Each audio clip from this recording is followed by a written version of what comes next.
You will quit. I'm sorry to break it to you. You will.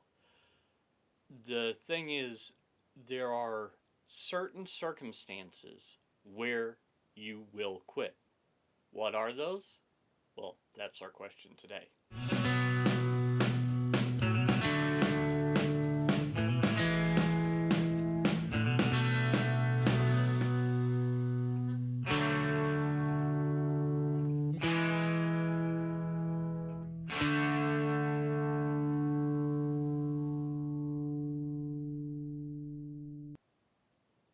Hi, I'm Paul Allen Clifford from TrinityDigitalMedia.com, and I want you to identify your quitting points.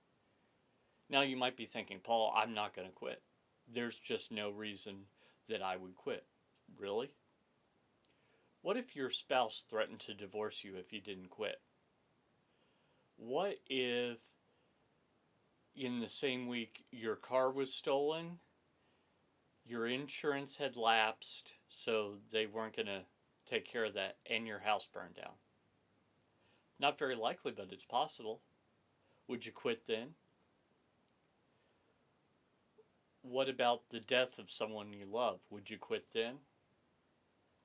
So, first off, let's start with the most extreme examples of bad things that can happen. And I want to ask you, would you quit in those circumstances?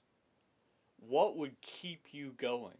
What would keep you motivated when it is not only a little hard, it's ridiculously hard? What about if the bank takes your house back? Would you quit? That happened to me and I didn't quit. So think of these quitting points, and I want you to write them all down. Write down everything that would cause you to quit. If you're really doing what you're supposed to be doing, I would say you should expect resistance. There's a book called The War on Art, and it personifies the difficulties that we all face as the resistance. Well, expect the resistance to keep you from doing what you're supposed to be doing.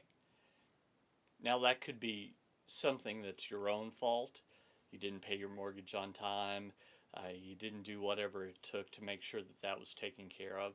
I take personal and full responsibility for that in my case. But it could be something that happens to you that you could not have prevented. Someone steals your car.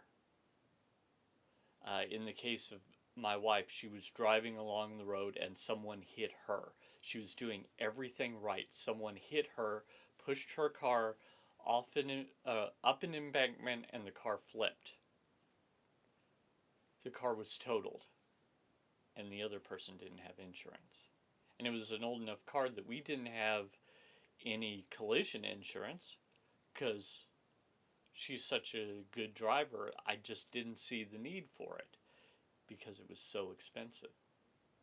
It almost made me quit. So, what are the things that would make you quit? Make a list right now and figure out what you're going to do in that situation to keep from quitting. Is it that if your spouse threatens to divorce you, you would quit? It could be that it's just something said in the heat of the moment that they never ever would do. But you need to have a plan. Make allowances. Think, what would you do in that situation? I have a relative who quit doing what he was doing because his wife threatened to leave him. Now, what he was doing was particularly difficult. There were some real big tensions going on. But I'm not totally certain that he was supposed to quit while what he was doing. I do believe he was supposed to stay married. I think that was right. I'm just not sure that he was supposed to stop what he was doing. So, how can you keep doing what you feel right now that you're called to do? I know maybe you feel 51% called, or 60% sure, or you think probably this is right. I want you to make a separate list of things that would make you feel like, oh, I heard wrong, or oh, I'm just being selfish, or I'm pursuing a dream that I shouldn't be pursuing. Make that list so that you know the difference.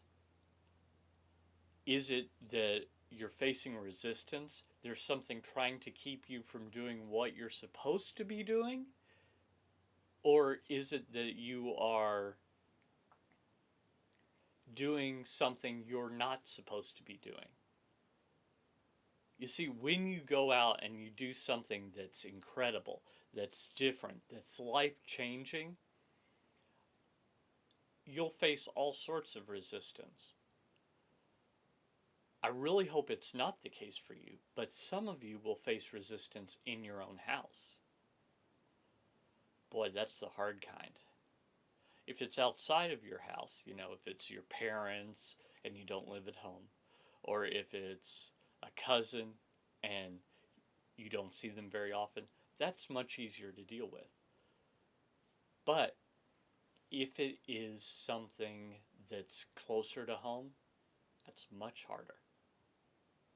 So you need to know the difference between this is just too hard and I'm quitting, or oh, maybe I wasn't supposed to do this after all. Maybe I am being selfish.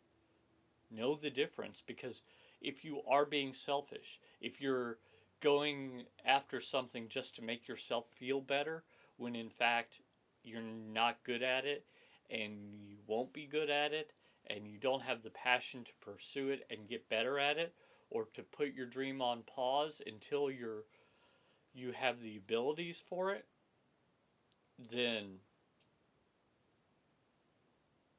I don't want you to do that. What I do want you to do is what you were made for, what you're called to, what makes your heart beat faster, because you know you were put on this earth for a reason and this is it. You see, that's what I feel like I'm doing. I'm doing what I was put on this earth to do. And I've just had a realization that since I'm not taking outside funding, I'm not taking money from other sources, I'm just kind of simpling down my lifestyle and making it work, that as things build, I have a lot more freedom. In fact, right now, technically, I'm profitable. I'm not profitable enough to pay myself what I was making at my corporate job, but every dollar I pull in, I have say in where it goes, and that is powerful. No board of directors, no stockholders, no shareholders, no investors, no bank can tell me not to. I have a lot of freedom. So that's what I want you to do. Identify your quitting points, make a plan, and identify what aren't quitting points, but what are, let's call them realization points. Points where you realize you've made a mistake. Because I don't want you to stay committed to something that's clearly wrong. I want you to do what you were made to do. Because that is how you go out and change eternity. Till next time, I'm Paul Allen Clifford with TrinityDigitalMedia.com.